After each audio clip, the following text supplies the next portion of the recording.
Vielen Dank, Herr Kollege Tannock. Merci, Monsieur Tannock. Madame Vergiat. Merci, Monsieur le Président. J'ai envie de dire, pour commencer, enfin une résolution sur la situation des droits de l'homme au Qatar.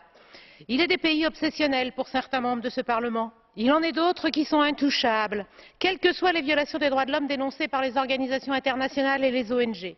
On ne touche pas les amis du Golfe. On vient encore de l'entendre, il faut les ménager. Pourtant, ce pays est dirigé par une seule famille depuis son indépendance en 1971. Les partis politiques y sont interdits.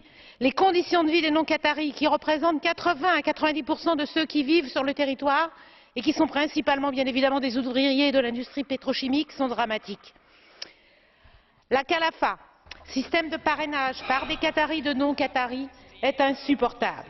Et des travailleurs migrants, des otages, pour ne pas dire des esclaves, privés des droits les plus élémentaires, en sont victimes, y compris des citoyens européens. Le Qatar a obtenu, dans des conditions sur lesquelles il vaut mieux ne pas revenir, l'organisation de la Coupe du monde de football en 2022. Et les conditions de travail sur les chantiers de cette Coupe du monde sont telles que l'opinion publique internationale se mobilise. Les ONG estiment à près de 4000 le nombre de personnes qui pourraient trouver la mort sur ces chantiers tant les conditions y sont effroyables.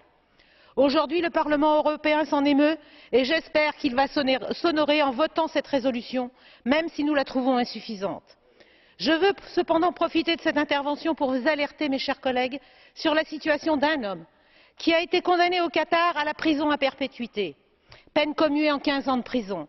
Cet homme est un poète qui a eu le tort d'écrire un poème intitulé « Le poème du jasmin », dans lequel il a osé critiquer les pays du Golfe.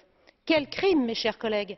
Moi, j'appelle cela la liberté d'expression, celle que nous commémorons en ce moment même avec le prix Sakharov.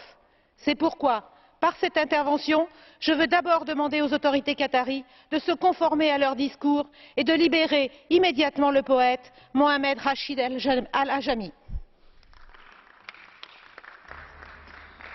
Vielen Dank, Frau Kollegin Vergiat.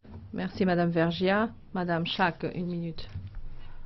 Merci, Président. Merci, Monsieur le Commissaire, chers collègues.